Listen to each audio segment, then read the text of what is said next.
Hi everyone, welcome back to Life with MaryAnn and Joe and my continuation of Christmas in July, which I don't normally do, but this year I decided, hey, why not? Let me do something. Might inspire you for not only for Christmas in July, but you can adjust this to, a fall tree or a Christmas tree if you want.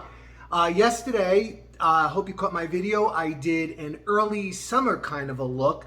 And in this video, I'm doing a later summer kind of a look using sunflowers and a lot of yellows and just a touch of red. So stay tuned. Let's get right into it. I hope you enjoy it.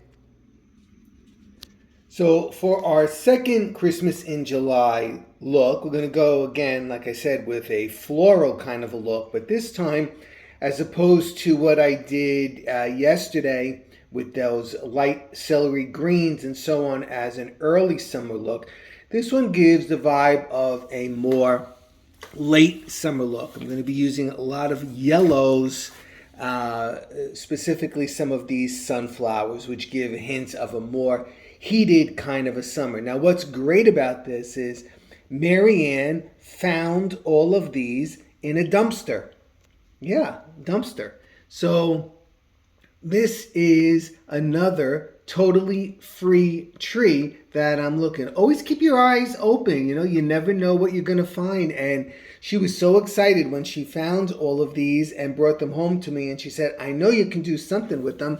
And I said, I sure can do something with them. And I will. These are more roses. Just have to get rid of these. So I'm going to be separating all of these out so I can use them in this tree. Okay, so this time I decided to start on the topper. And the summer has more of a wild kind of a look. So what I did was I used these two giant sunflowers. And for those of you that know me, you know I have these. I use them in the fall. I got them at the Dollar Zone. But again, these were from the dumpster. So these are two more that we had.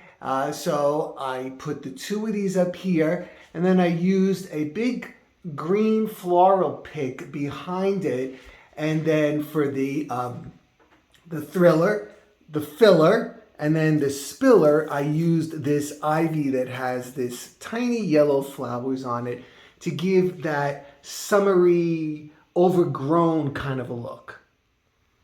So the secret to all of this is about the layering, and as you can see, I added even more leaves in here. So I kind of adjusted a little bit. I have the sunflowers, and I moved that big green floral piece right in the middle, and then I added in these leaves cascading, and then these leaves right here. Now, I know a lot of people, I'll hear it now, and then I'll hear it again at Christmas time, that you can't see the tree, but that's a choice that you make. Like you do whatever makes you happy. I like things that are very full, and I like trees that are kind of like overdone, not always but most of the time. And so you do as much as you like. Like if you just like the flowers, if that gives you an inspiration to do something, that's great. If you want to add the leaves, that's great too.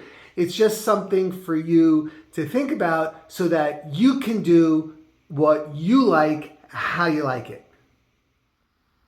So next then I'm going to randomly start placing in these sunflowers.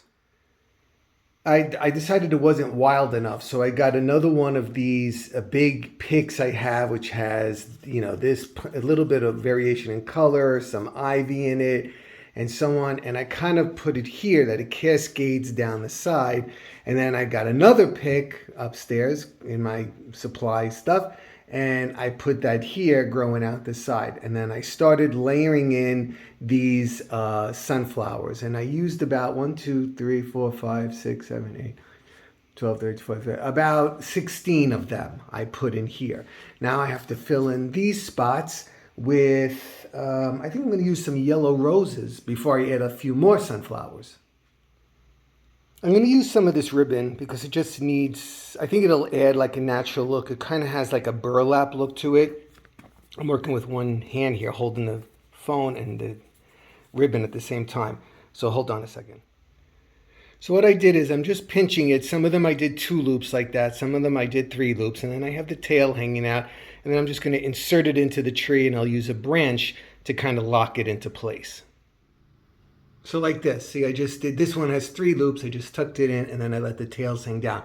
People always ask, should you put the ribbon on first? Should you put the ribbon on last? It depends. I mean, a lot of times I will put the ribbon on first, but then what happens is it completely gets covered. Basically, you see it, but you don't really see it.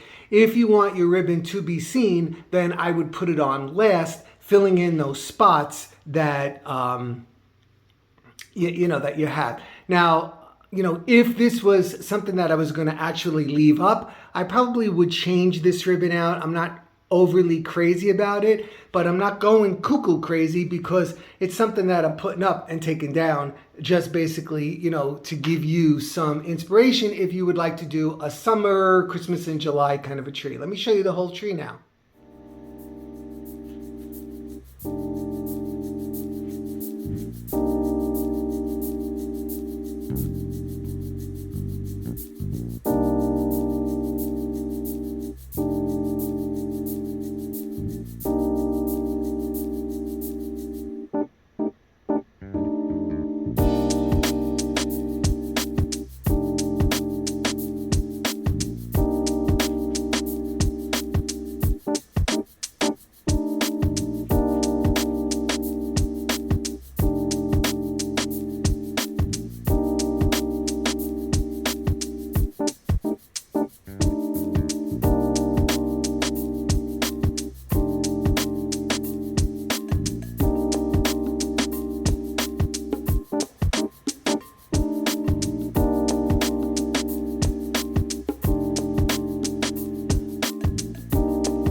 Okay, so I hope you enjoyed that little tidbit I just gave you.